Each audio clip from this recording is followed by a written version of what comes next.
I was 20 when everything changed.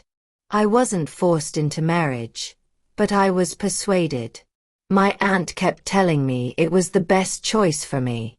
She said he was stable, kind, and capable of giving me the life my parents could not. Deep down, I was not sure I was ready, but her words wrapped around me like a gentle push. "You'll grow into it," she said. "Sometimes love doesn't come first. Sometimes it comes later." I held on to that thought as I stood before the mirror on my wedding day. My heart trembled with both fear and hope. Was I making the right choice? Or was I stepping into a story I wasn't ready to live? His name was Larry. He was 29. A man of quiet strength, with a presence that filled a room without needing words. I had only met him twice before the wedding. Our conversations had been polite but brief, and I had no idea what kind of husband he would be. That night, after the celebrations ended, I sat in our room alone, my dress heavy on my shoulders, my body stiff with nerves. The door opened, and Larry walked in. His eyes were unreadable.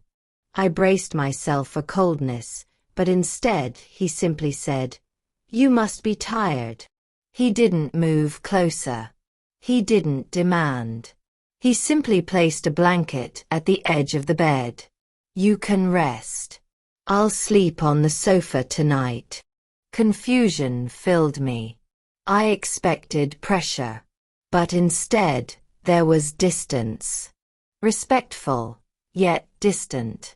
That first night, I barely slept. My mind was full of questions. In the days that followed, Larry remained polite, almost formal. He greeted me in the mornings, thanked me for meals, but there was always space between us. He did not touch me. He did not invade my world. And I wondered if he regretted this union. I tried my best to settle in. I cooked. I cleaned. I smiled when I didn't feel like smiling. I told myself that if I kept trying, maybe one day I would feel it.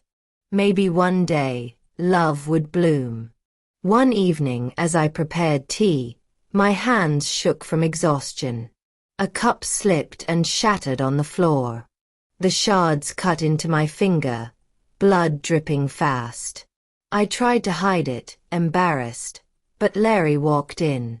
His eyes narrowed in concern. "You're hurt," he said, stepping closer. He reached for my hand, his touch gentle as he wrapped a cloth around the wound. "Be careful." It was such a simple moment, but it lit a spark in me. For the first time, I felt a glimpse of something I could trust. The next morning, I found a small packet of chocolate and a note on the table. "For the one who tries too hard." My lips curved into a smile I didn't know I still had. Little by little, Larry's walls began to lower. He started sitting with me at breakfast. He asked about my day, my books, my thoughts. He listened when I spoke, and though his answers were short, they were sincere. One rainy evening, the house grew dark as the storm raged outside. Larry came home soaked. I handed him a towel and a steaming cup of tea. Our eyes met in the flicker of candlelight. For the first time, there was no distance in his gaze. "My mother was like you," he said quietly. Gentle. She tried to make everything work, even when it wasn't easy. I admired her. But I also feared for her. Life wasn't kind to her. I promised myself I'd be different. His voice broke slightly, and I felt something shift between us. My heart softened. Perhaps he was not as unreachable as I thought. From that night on, our silences were no longer heavy. He bought me books because I mentioned once that I loved reading. He sat near me when I was lonely. He never touched without asking. Slowly, I began to feel something stir inside me. One evening, he asked, "Are you still uncertain about me?" I hesitated, then whispered, "Not as much as before." His lips curved into the faintest smile. "That is enough for me." Weeks passed, and the bond between us deepened. I found myself watching him when he worked, when he laughed softly at something in a book, when he cooked breakfast one morning just to surprise me. I found myself wanting to be near him, not because I was persuaded, but because my heart began to choose him.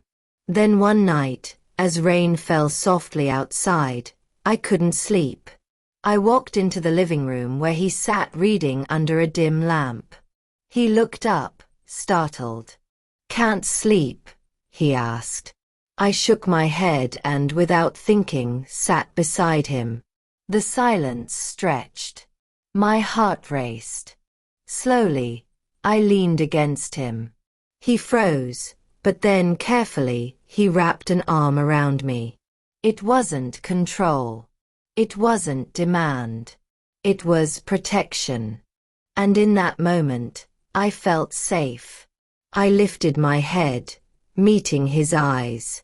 He didn't move. He waited.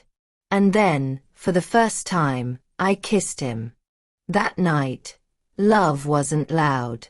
It wasn't dramatic. It was soft. It was patient. It was real. Now I am 21. We live in a small home with a little garden. He still makes me tea in the evenings. Sometimes I still cry, but no longer from emptiness. Now my tears come from joy, from healing, from love. Looking back, I realize something.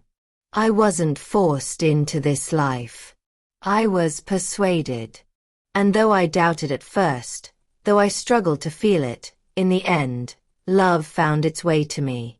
Because love isn't always instant. Sometimes, it's quiet. Sometimes, it grows in patience, in respect, in the small acts that slowly teach you how to trust again. Tell me, do you believe love can grow over time, even when it doesn't begin with passion? Or must love be instant to be real? Share your thoughts in the comments. And if this story touched you, don't forget to like, share, and subscribe for more stories of love, courage, and second chances.